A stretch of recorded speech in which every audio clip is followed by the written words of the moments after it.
गौतम बुद्ध के बचपन का नाम था सिद्धार्थ। गौतम बुद्ध के बचपन का नाम सिद्धार्थ था। ज्ञान प्राप्ति के बाद इसे बौद्ध बोला जाता था और इन्होंने ही बौद्ध धर्म की स्थापना की थी। गौतम बुद्ध का जन्म नेपाल के लुम्बिनी नामक ग्राम में हुआ था। लुम्बिनी जो है नेपाल में कपिलवस्तु के समीप आता है। इनके पिता का नाम था शुद्धोधन। इनके पिता जो थे शुद्धोधन एक राजा, नेपाल के राजा थे और इनकी माँ का नाम था महामाया। महामाया ने जब सिद्धार्थ को जन्म दिया तो उनके जन्म के 7 दिन के बाद ही उनकी मृत्यु हो गई थी। इसके बाद इनके पिता गौतम बुद्ध के पिताजी ने, शुद्धोधन जी ने, इनकी मौसी यानी गौतम बुद्ध की मौसी जो थी प्रजापति गौतमी उससे शादी की। तो गौतम बुद्ध ने जो पिताजी थे शुद्धोधन जी, इसने जो है दूसरी शादी जो है प्रजापति गौतमी से की थी और प्रजापति गौतमी ने ही बुद्ध की पालन पोषण किए थे। ये जो है रिश्ते में उसकी मौसी लगती थी, लेकिन प्रजापति गौतमी से महाराज ने जब शादी किया तो उसका सारा पालन पोषण जो है प्रजापति गौतमी ने ही किया था बुद्ध का। 5 दिन के बाद जब शुद्धोधन जी ने, महाराज शुद्धोधन ने जब गौतम बुद्ध का नामकरण करने के लिए, सिद्धार्थ का नामकरण करने के लिए और इसके भविष्य के बारे में जानकारी के लिए, उस समय जो थे विद्वान पंडितों को जो टीम होते थे, भविष्यवाणी जो करते थे वो लगभग में सब सही ही होता था। उस समय के भविष्यवाणी बहुत ही सटीक होती थी। तो जब भी भविष्यवाणी करने के लिए, इसका भविष्यवाणी और नामकरण करने के लिए 8 विद्वान पंडितों की जो टीम बुलाई थी, उनमें से 8 विद्वान पंडित ने उन्हें बोला था कि यह बालक जो है या तो बहुत बड़े प्रतापी राजा बनेंगे या फिर यह अपना गृह त्याग करके सत्य की खोज में निकलेंगे और ये संपूर्ण विश्व को एक प्रकार से धर्म के मार्ग पे लाएंगे और सबों के दुखों का जो कारण है उसको दूर करने की चेष्टा करेंगे। जब इसकी भविष्यवाणी की तो महाराज को बहुत चिंता होने लगी। जब उसने बोला कि इसे गृह त्याग सकता है तो गृह त्याग न दे, इसके लिए महाराज ने पहले से ही उस प्रकार की व्यवस्थाएं राजमहल में बनाना शुरू किया।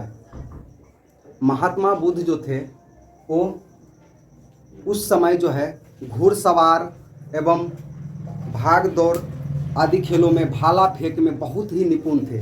हालांकि ये इतने दयालु व्यक्ति थे कि जब कभी भी घुड़दौड़ में जब घोड़े के मुंह से झाग निकलने लगते थे वो घोड़ा को छोड़ देते थे और खुद हार जाते थे। उसे हारना पसंद था लेकिन किसी को दुख में रखना पसंद नहीं था।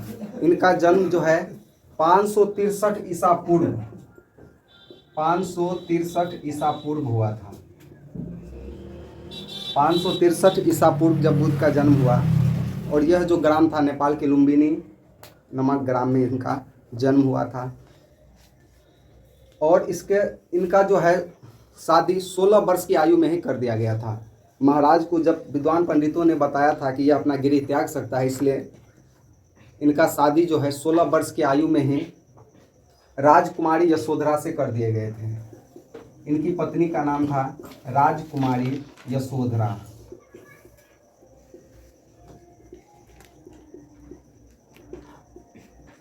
राजकुमारी यशोधरा से इनकी शादी हुई थी। एक बार बुद्ध जो है अपने सारथी के साथ कहीं बाहर घूमने जा रहे थे। हालांकि उसके रास्ते में पहले से ही उस प्रकार की व्यवस्थाएं कराई गई थी ताकि इनको कुछ अदृश्य प्रकार की कुछ न दिखाई दे।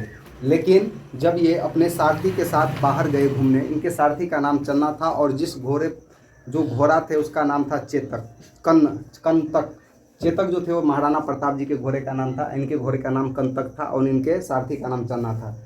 चन्ना जब इनको लेके जा रहे थे तो रास्ते में उसे एक वृद्ध व्यक्ति मिला। जब वृद्ध व्यक्ति के बारे में गौतम बुद्ध ने पूछा कि ये व्यक्ति इस प्रकार से लाठी लेके क्यों चल रहा है, वृद्ध व्यक्ति लाठी लेके चल रहा था, तो महात्मा बुद्ध ने बताया, भगवान ये महाराज ये तो वृद्ध हो चुके हैं, इसीलिए ये सीधा नहीं चल पा रहे हैं, इसलिए ये लाठी के सहारे चल रहे हैं और इसकी जो है सारी त्वचा जो है ढीली पड़ जाती है। बहुत जब किसी भी व्यक्ति बूढ़ा हो जाते हैं तो उसके पूरे शरीर ढीला पड़ जाता है। तो गौतम बुद्ध के जो है एक दृश्य जो थे वो बूढ़ा व्यक्ति था जो इसके जीवन को परिवर्तित करने में महत्वपूर्ण भूमिका निभाई थी। तो गौतम बुद्ध के पहला दृश्य जो हो गया बूढ़ा व्यक्ति। दूसरा दृश्य थोड़ी आगे बढ़े तो वहां पे एक बीमार आदमी मिला। वहाँ उसने बीमार व्यक्ति को देखा। तो बुद्ध ने जब पूछा चना से कि ये व्यक्ति जो है इस प्रकार से क्यों है, इसके पेट फूले हुए क्यों है, इसका शरीर इतना कमज़ोर क्यों हो गया है और इसके जो है हाथ पैर सूख क्यों गए हैं। तो बोला प्रभु ये बीमार व्यक्ति है और बीमारी में ऐसा हो जाता है। तो उसने बोला, जब देखा कि व्यक्ति को इस प्रकार से कष्ट होता है तो उसे बहुत अंदर से दया आई। फिर कुछ आगे बढ़ा तो वहाँ पे उसने देखा कि एक व्यक्ति जो है सोए हुए हैं, यानी कि वो मर चुके थे। उसको 4 व्यक्ति लेकर के जा रहे थे और चारों रो रहे थे। उसके जो परिजन थे वो रो रहे थे, सारा विलाप कर रहे थे। तो उन्होंने देखा कि ये व्यक्ति जो रो रहा है और विलाप कर रहा है एक व्यक्ति के चले जाने से, उसने इसका उसके जीवन पे बहुत बड़ा प्रभाव पड़ा था। एक मृत व्यक्ति जो थे उसका इस पर बहुत बड़ा प्रभाव पड़ा था। फिर कुछ आगे गए तो वहाँ पे एक सन्यासी साधु थे जो ध्यान मग्न होकर के तपस्या कर रहे थे। जब तपस्या कर रहे थे तो बुद्ध ने पूछा कि ये व्यक्ति क्या कर रहे थे। तो बोले प्रभु ये तो जो है सत्य की खोज में और शांति की मार्ग अपनाने के लिए तपस्या, भगवान की तपस्या कर रहे हैं। बोला इस प्रकार से भगवान की तपस्या से शांति मिल सकती है। वापस वो राजमहल में आए। राजमहल जो है, इसके राजमहल में 3 तरह के इसके लिए महल बनवाया गया था। हर एक ऋतु के लिए अलग अलग, बरसात के लिए अलग महल बनवाया गया था, ठंडी ऋतु के लिए अलग महल, ताकि इसे किसी प्रकार की कष्ट न हो और ये कभी भी ऐसा न सोचे कि गृह त्याग के बारे में इसके मन में कभी ख्याल ना आए। जब उन्होंने ये 4 दृश्य को देखा, ये 4 दृश्य को देखने के बाद में उसके मन में वैराग्य उत्पन्न होने लगा और उसने अपनी पत्नी को जाकर के बोला कि मेरा मन जो है गृह कार्य में नहीं लग रहा है, मैं गृह त्यागना चाहता हूँ। उसकी पत्नी चिंतित रहने लगी। उसके कुछ दिन ही बाद उसे एक पुत्र की प्राप्ति हुई। पुत्र का नाम राहुल रखा गया था। जब इसे प्राप्त हुआ तो वहाँ की जो उसकी जो नौकरानियाँ थी, जो दासिन थी, वो सर्वप्रथम आकर के सिद्धार्थ को यानी गौतम बुद्ध को जो बात बताई कि आपको एक पुत्र की प्राप्ति हुई। तो बुद्ध तो पहले से ही अपनी पत्नी को छोड़कर जाने के बारे में सोच रहा था, लेकिन जैसे उसके पता चला कि उसे एक पुत्र भी प्राप्त हुआ है तो उसने इसका नाम राहुल रख दिया।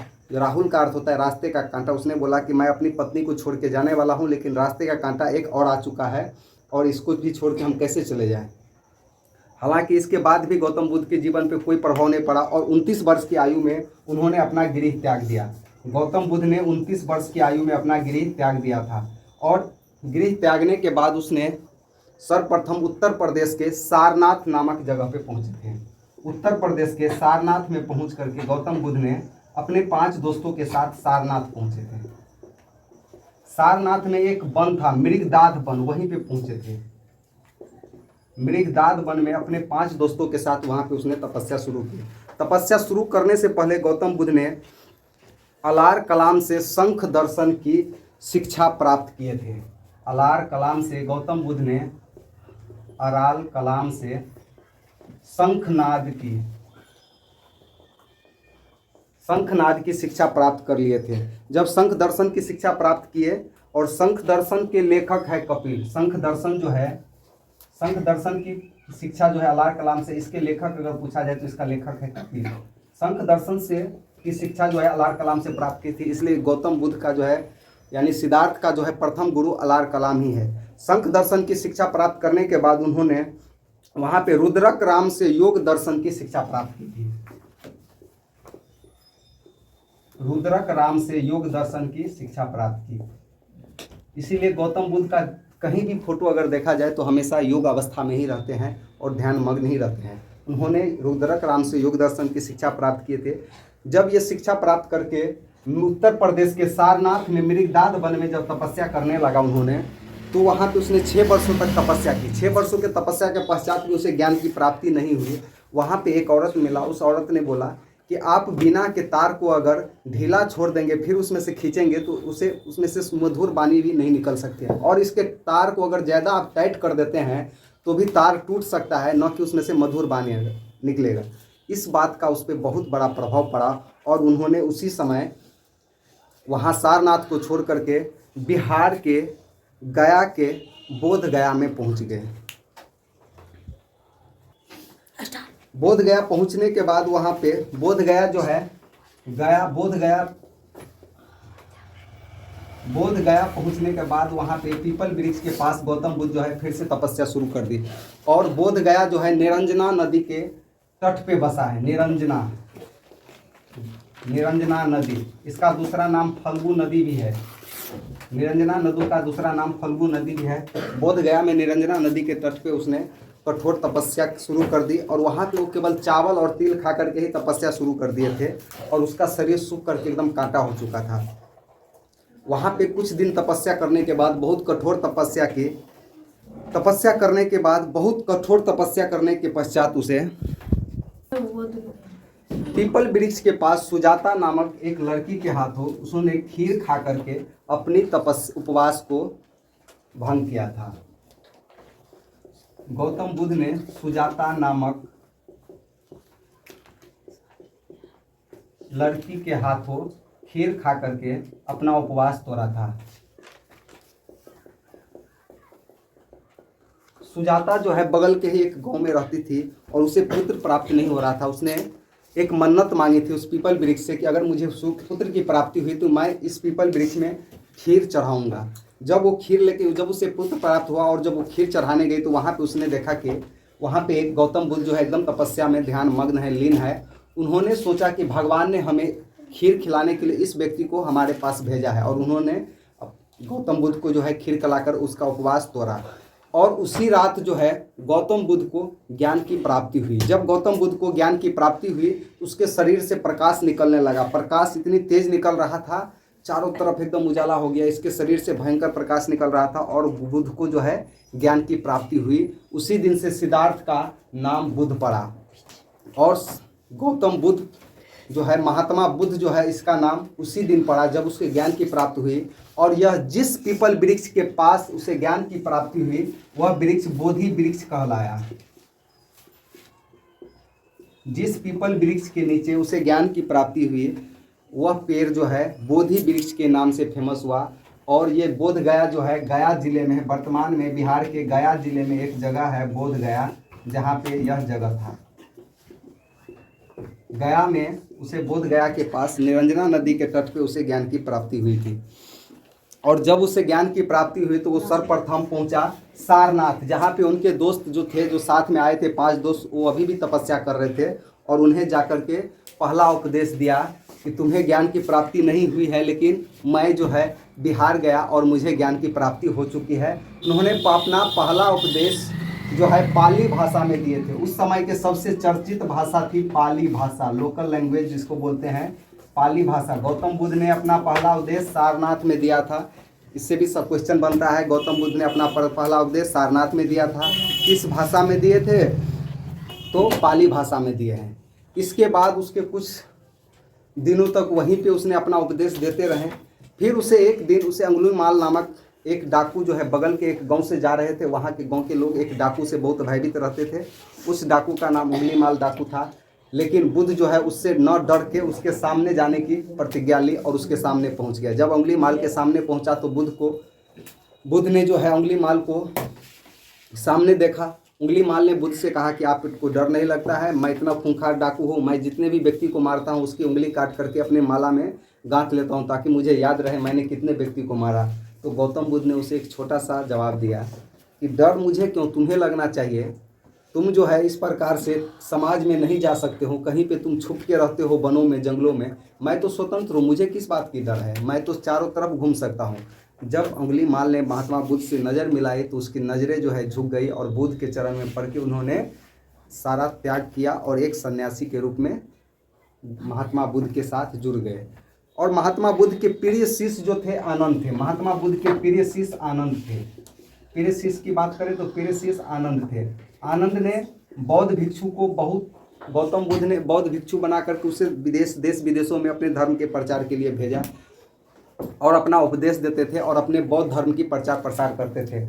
सर्वप्रथम जो है इसमें केवल पुरुष ही शामिल होते थे, लेकिन बाद में आनंद ने बहुत रिक्वेस्ट के बाद महात्मा बुद्ध ने इसमें जो है औरतों को ही शामिल करना शुरू किया। सबसे पहले उसने प्रजापति गौतमी को जो है बौद्ध धर्म में शामिल किया था। गौतम बुद्ध के जो मौसी थी प्रजापति गौतमी, जिन्होंने बुद्ध की जो है पालन पोषण किया था। जब इसकी माँ मर गई थी तो गौतमी जो है प्रजापति गौतमी को सर्वप्रथम जो है स्त्री के रूप में बौद्ध धर्म में शामिल किया गया। दूसरी जो स्त्री थी वो वैशाली की डांसर थी अमरपाली, उसे भी शामिल किया गया। बुद्ध के 4 आर्य समाज के 4 सत्य थे: दुख समुदाय, दुख निरोध और दुख निरोध प्रतिस्पर्धा। बौद्ध धर्म से 4 पशु जुड़े हुए हैं। पहला है हाथी, जो बुद्ध को गर्म में आने का प्रतीक है। दूसरा है सार, यौवन का प्रतीक। तीसरा है घोड़ा जो है गृह त्याग का प्रतीक है। पहला जो है बौद्ध ग्रंथ जो है वो पाली भाषा में लिखी गई थी और उन्होंने पाली भाषा में ही अपना उपदेश दिया था। 80 साल की उम्र में महात्मा बुद्ध का जो है 483 ईसा पूर्व 80 साल की उम्र में महात्मा बुद्ध की मृत्यु हो गई थी। और मौर्य काल के आते आते यह जो धर्म है, यह धर्म जो है देश विदेशों में फैल चुका था। चीन, मंगोलिया, हिंद चीन, जापान आदि देशों में भी अपना अस्तित्व जमा चुका था। और महाराज अशोक जो थे, महाराजा अशोक, उन्होंने भी बौद्ध धर्म की दीक्षा ली और उसने अपने पुत्र एवं पुत्रियों को भी श्रीलंका भेजे बौद्ध धर्म की प्रचार के लिए। जय हिंद।